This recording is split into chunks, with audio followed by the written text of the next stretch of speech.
तो आज हम जानेंगे law 3 from the 48 laws of power के बारे में, जो कि है ऑलवेज कंसील योर इंटेंशंस। अब ऑथर ऐसा करने को क्यों बोल रहा है? इसके 2 से 3 अलग अलग कारण हैं। पहला कारण जिसकी वजह से तुम्हें तुम्हारे मन में जो है वो बोलना नहीं चाहिए, ये इसके लिए होता है। इसे एक एग्जाम्पल के साथ समझते हैं। अभी तुम्हारे सामने एक इंसान बैठा है, उसके बाल थोड़े से अलग से हैं, उसके बाल गंदे दिख रहे हैं बहुत, तो और तुम उससे पहली बार मिल रहे हो। अगर तुमने मिलते ही उसे कह दिया कि तुम्हारे बाल अच्छे नहीं लग रहे, बहुत गंदे लग रहे हैं, मुझे पसंद नहीं आए, तो वो इंसान के साथ, मतलब वो इंसान के लिए तुम्हारी इमेज कैसी होगी कि ये एक इंसान है, इसका नाम ये है, इसका नाम अंशल है और इसको मेरे बाल नहीं अच्छे लगते। तो किसी पॉजिटिव चीज़ के साथ तुम्हारी इमेज कनेक्ट नहीं होगी, बल्कि एक नेगेटिव चीज़ के साथ होगी। अब ये होता है अगर तुम्हारे कुछ नेगेटिव इंटेंशंस है। तुम्हें अगर कुछ कॉम्प्लीमेंट देना है तो वो तुम दे सकते हो, but that also to an extent.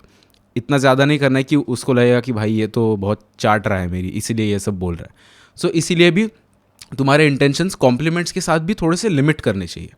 दूसरी चीज़ क्यों तुम्हारे इंटेंशंस तुम्हें कंसील करके रखने चाहिए, ये इसके लिए होता है कि बहुत से लोग, अभी कोई सिचुएशन चालू है, इस सिचुएशन पे मेरा ये एक ओपिनियन है या मैं ये सोचता हूँ, अगर मैंने वो फट से अगर वो चीज़ मैंने बोल दी तो सामने वाले इंसान को पता चल जाएगा कि मेरी थॉट प्रोसेस कैसी है, मैं उस चीज़ पे क्या सोचता हूँ बिना उस इंसान के पूछे।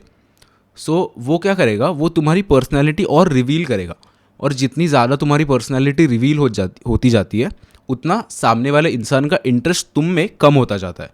सो एक रिलेशनशिप को इंटैक्ट रखने के लिए, एक रिलेशनशिप को अच्छा रखने के लिए मिस्ट्री हमेशा ज़रूरी होती है। तो मिस्टीरियस रहो और हमेशा अपने इंटेंशंस कंसील करो।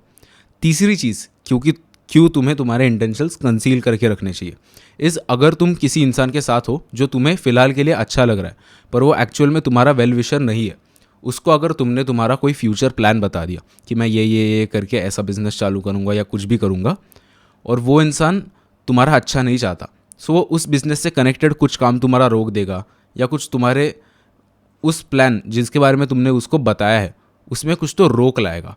सो इसका आउटकम तो अच्छा ही नहीं होगा। तुम्हें खुद सैड फील होगा कि मैंने इस इंसान को ये चीज़ क्यों बताई, और प्रॉब्ली तुम्हें पता भी नहीं चलेगा कि ये ऐसा ऐसे हो रहा है, पर ये ऐसा क्यों हो रहा है, वो उस इंसान ने किया है इसीलिए हो रहा है, बट तुम्हें वो पता ही नहीं है क्योंकि तुमने तो तुम्हारे इंटेंशंस कंसील करे ही नहीं। सो हमेशा जितना नेसेसरी है उससे कम बोलो। तुम्हारे मन में जो तुम्हारा प्लान है उससे सामने वाले इंसान को तुम जितना दूर लेके जा सको ना, कि अगर तुम लेंसेज की कंपनी चालू कर रहे हो तो बोलना मैं लाइट बनाने वाला हूँ, कि मेरी लाइट की कंपनी चालू करूँगा और ऐसा ऐसा है, और तुम काम कर रहे हो लेंसेज का। पर जब तुम लेंस लॉन्च करोगे तो वो इंसान पूरे डार्कनेस में होगा कि यार इसने तो मेरे को लाइट का बताया था, मैंने कोशिश भी करी थी कि इसका कुछ तो मैं ख़राब कर दूँ, पर ये तो पॉसिबल ही नहीं हुआ क्योंकि तुमने उसको सही वाली स्टोरी बताई नहीं, रियल स्टोरी बताई ही नहीं। इसी वजह से you should always conceal your intentions and not speak your mind and heart every time. Hope करता हूँ कि आपको ये लॉ समझ आ गया होगा। अगर इसमें से भी कुछ आपको डाउट लग रहा है तो आप कमेंट सेक्शन में मुझे पूछ सकते हो, मैं पूरी कोशिश करूँगा आपके डाउट को रिजॉल्व करने की। एंड और ऐसे डिटेल्ड बुक एक्सप्लेनेशंस के लिए ग्रो विथ विक्रांत को सब्सक्राइब कीजिए।